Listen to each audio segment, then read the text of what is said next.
അപ്പോൾ നമ്മുടെ ക്രിസ്മസും ന്യൂ ഇയറൊക്കെ വരാറായില്ലേ. അപ്പോൾ ക്രിസ്മസ് സ്പെഷ്യലായിട്ട് അല്ലെങ്കിൽ ഒരു ന്യൂ ഇയർ സ്പെഷ്യലായിട്ട് ഞാനിന്നൊരു നോൺ വെജ് റെസിപ്പിയാണ് നിങ്ങൾക്കായിട്ട് കാണിച്ചു തരാൻ പോകുന്നത്. ഒരു നാടൻ ചിക്കൻ റോസ്റ്റാണ് ഞാനിന്ന് ഉണ്ടാക്കാൻ പോകുന്നത്. അപ്പോൾ നമ്മുടെ കയ്യിലുള്ള ഇൻഗ്രീഡിയൻസ് ഒക്കെ യൂസ് ചെയ്തിട്ട് നല്ല ടേസ്റ്റി ആയിട്ടുള്ളൊരു ചിക്കൻ റോസ്റ്റ്. അപ്പോൾ കുറച്ച് സ്പൈസി ആയിട്ടുള്ള വേർഷനാണിത്.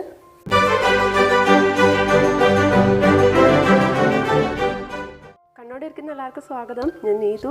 ആദ്യമായിട്ടാണ് ചാനൽ കാണുന്നതെങ്കിൽ ഇഷ്ടപ്പെട്ടാൽ സബ്സ്ക്രൈബ് ചെയ്യാൻ മറക്കരുത്. കൂടെയുള്ള ബെല്ലൈക്കൻ മറക്കാതെ ക്ലിക്ക് ചെയ്താൽ നിങ്ങൾക്ക് നോട്ടിഫിക്കേഷൻസ് ഒക്കെ കിട്ടും ഞാൻ അപ്ലോഡ് ചെയ്യുമ്പോൾ. നമുക്ക് റെസിപ്പിയിലോട്ട് പോവാം. അപ്പോൾ ആദ്യം തന്നെ നമ്മളൊരു കടായിൽ എണ്ണ ചൂടാക്കിയാണ് വേണ്ടത്. അപ്പോൾ ഞാൻ കുറച്ചധികം എണ്ണ എടുത്തിട്ടുണ്ട്. ഏകദേശം ഒരു 3 മുതൽ 4 ടേബിൾ സ്പൂൺ എണ്ണ എടുക്കുക. നിങ്ങൾക്ക് കുറയ്ക്കണം എന്നുണ്ടെങ്കിൽ കുറച്ചെടുക്കാം കേട്ടോ. ഏകദേശം ഒരു 1/2 കിലോ ചിക്കനുള്ള അളവാണ് ഞാനിപ്പോൾ പറഞ്ഞുതരാൻ പോകുന്നത്. അപ്പോൾ ഇതിനകത്തേക്ക് ഞാൻ എണ്ണ ചൂടായി വരുമ്പോഴത്തേക്കും ഏകദേശം ഒരു 2 മീഡിയം സൈസുള്ള സവോള ചെറുതായിട്ട് കുത്തി അരിഞ്ഞത് ഇതിനകത്തേക്ക് ആഡ് ചെയ്ത് കൊടുക്കുവാണ്. നിങ്ങൾക്ക് സ്ലൈസ് ചെയ്യണമെങ്കിൽ സ്ലൈസ് ചെയ്തെടുക്കാം. പക്ഷേ കുറച്ചും കൂടെ ഇങ്ങനെ കുത്തി അരിയുകയാണെങ്കിൽ കുറച്ചും കൂടെ എളുപ്പത്തിലാവുകയും ചെയ്യും, കുറച്ച് ടേസ്റ്റി ആയിരിക്കും.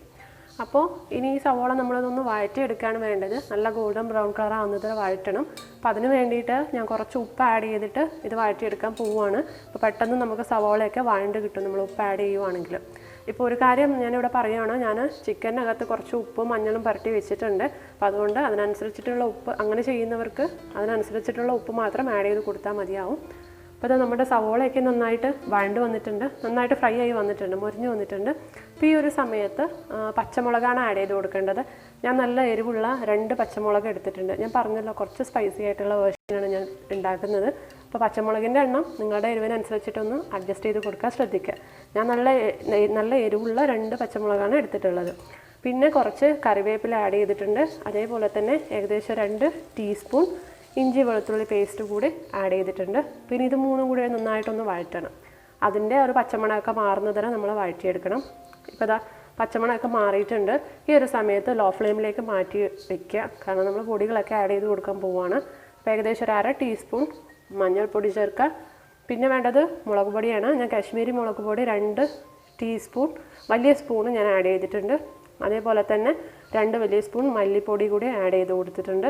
അപ്പോൾ മുളക് പൊടിയുടെ അളവ് നിങ്ങളുടെ എരിവിനനുസരിച്ചിട്ട് അഡ്ജസ്റ്റ് ചെയ്ത് കൊടുക്കാം. നിങ്ങൾക്ക് വേണമെന്നുണ്ടെങ്കിൽ കുറച്ചും കൂടി സ്പൈസി ആയിട്ട് വേണമെന്നുണ്ടെങ്കിൽ ഒരു 1/2 ടീസ്പൂൺ നല്ല മുളക്, അതായത് മുളക് പൊടി ആഡ് ചെയ്ത് കൊടുക്കാം. എരിവുള്ള മുളക് പൊടി ആഡ് ചെയ്ത് കൊടുക്കാം. അപ്പോൾ ഞാൻ എടുത്തിരിക്കുന്ന പച്ചമുളകിന് നല്ല എരിവുണ്ട്, അതുകൊണ്ടാണ് ഞാൻ കാശ്മീരി മുളക് മാത്രം ആഡ് ചെയ്ത് കൊടുക്കുന്നത്. അപ്പോൾ നന്നായിട്ട് പൊടികളുടെ പച്ചമണം മാറുന്നത് വരെ നമ്മൾ നന്നായിട്ടൊന്ന് വഴറ്റിയെടുക്കണം. അപ്പോൾ അത് ആ പൊടികളുടെ പച്ചമണമൊക്കെ മാറിയിട്ടുണ്ട്. അപ്പോൾ ഈ ഒരു സമയത്ത് ഞാൻ ഇതിനകത്തേക്ക് തക്കാളി ചെറുതായിട്ട് അരിഞ്ഞത് ആഡ് ചെയ്ത് കൊടുക്കുവാണ്.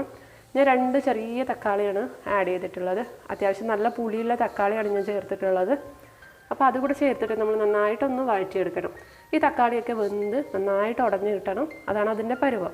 അതുവരെ നന്നായിട്ടൊന്ന് വഴറ്റി കൊടുക്കാം. ഇപ്പോൾ അതാ നോക്കിക്കേ, തക്കാളിയൊക്കെ നന്നായിട്ട് വഴണ്ട് വന്നിട്ടുണ്ട്, നല്ല പേസ്റ്റ് പോലെ ആയിട്ടുണ്ട്. അപ്പോൾ ഈ ഒരു സമയത്ത് നമുക്ക് ചിക്കൻ ആഡ് ചെയ്ത് കൊടുക്കാം. അപ്പോൾ തക്കാളി അവിടെയൊക്കെ ആയിട്ട് കിടക്കുവാണെങ്കിൽ കുറച്ച് തവി വെച്ചിട്ട് ഉടച്ചു കൊടുക്കാൻ ശ്രദ്ധിക്കാം കേട്ടോ. അപ്പോൾ ഞാൻ എടുത്തിരിക്കുന്ന നല്ല പുളിയുള്ള തക്കാളി ആയതുകൊണ്ട് നമുക്കിതിൻ്റെ വേറെ പുളി ആഡ് ചെയ്യേണ്ട ആവശ്യമില്ല. അപ്പം ഞാനിവിടെ ഉപ്പും മഞ്ഞൾപ്പൊടിയൊക്കെ പുരട്ടി വെച്ചിരിക്കുന്ന ചിക്കൻ ഏകദേശം 1/2 കിലോ ആണ്. അത് ചെറിയ കഷ്ണങ്ങളായിട്ട് കട്ട് ചെയ്ത ചിക്കനാണ്. അത് ഇതിനകത്തേക്ക് ആഡ് ചെയ്ത് കൊടുത്തിട്ട്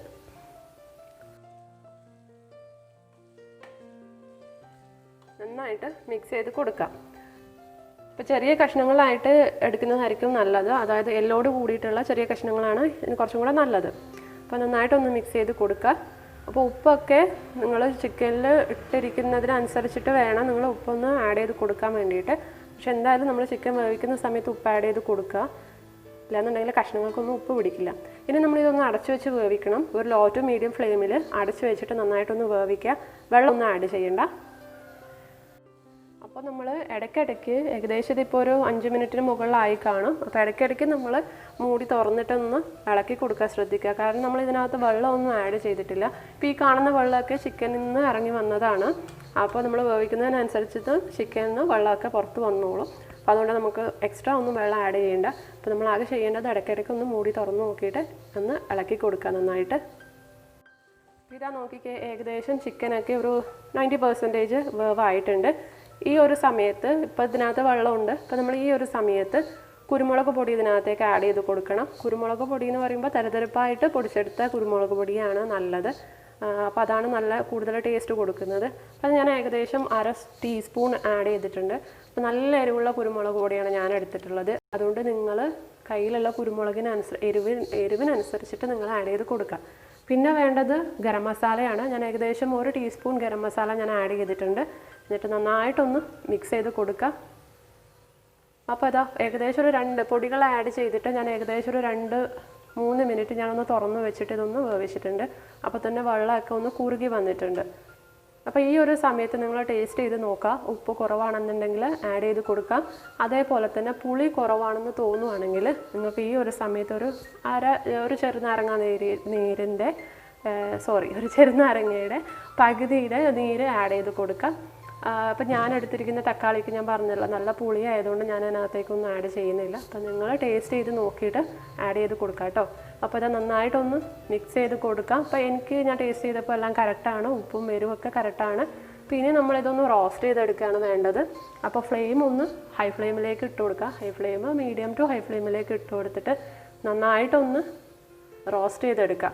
അപ്പോൾ ഇതിൻ്റെ ഗ്രേവിയുടെ കൺസിസ്റ്റൻസി എന്ന് പറയുമ്പോൾ നിങ്ങളുടെ ഇഷ്ടം പോലെ അഡ്ജസ്റ്റ് ചെയ്ത് കൊടുക്കാം കേട്ടോ. അപ്പോൾ റോസ്റ്റ് നിങ്ങൾക്ക് കംപ്ലീറ്റ് ആയിട്ട് വേണമെങ്കിൽ റോസ്റ്റ് ചെയ്തെടുക്കാം. ഇല്ല ചപ്പാത്തിയുടെ കൂടെയൊക്കെ കഴിക്കാനായിട്ട് കുറച്ച് ഗ്രേവി വേണമെങ്കിൽ ഇത് ഈ ഒരു സമയമാകുമ്പോൾ നിങ്ങൾക്ക് സ്റ്റോപ്പ് ചെയ്യാവുന്നതാണ്. അപ്പോൾ ഞാൻ ഇതിനകത്തേക്ക് ഒരു പിടി കറിവേപ്പില കൂടി ആഡ് ചെയ്ത് കൊടുക്കുവാണ്. ഒരു നാടൻ ഫ്ലേവർ കിട്ടും നമുക്കിങ്ങനെ കറിവേപ്പിലൊക്കെ ആഡ് ചെയ്യുമ്പോൾ. അപ്പോൾ അതുകൂടി ചേർത്തിട്ട് ഹൈ ഫ്ലെയിമിലിട്ടിട്ട് നന്നായിട്ടൊന്ന് റോസ്റ്റ് ചെയ്തെടുക്കുക. അപ്പോൾ ആ ഗ്രേവിയൊക്കെ ഒന്ന് കുറുകി വരണം. അപ്പോൾ അതുവരെ നമ്മളൊന്ന് റോസ്റ്റ് ചെയ്തെടുക്കുക.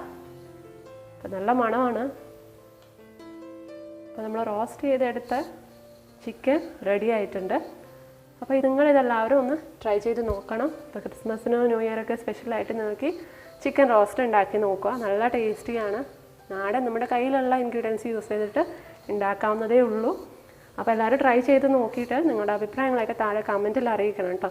അതേപോലെ തന്നെ വീഡിയോ ഇഷ്ടപ്പെട്ടിട്ടുണ്ടെങ്കിൽ ലൈക്ക് ചെയ്യാനും മറക്കരുത്. അപ്പോൾ കൂടെയുള്ളവർക്കൊക്കെ ഷെയർ ചെയ്യാനും മറക്കരുത്. അപ്പോൾ നമുക്ക് അടുത്ത വീഡിയോയിൽ വീണ്ടും കാണാം. ഇൻഗ്രീഡിയൻസ് ഞാൻ ലാസ്റ്റ് കൊടുത്തിട്ടുണ്ട് കേട്ടോ, നോക്കിക്കോളൂ.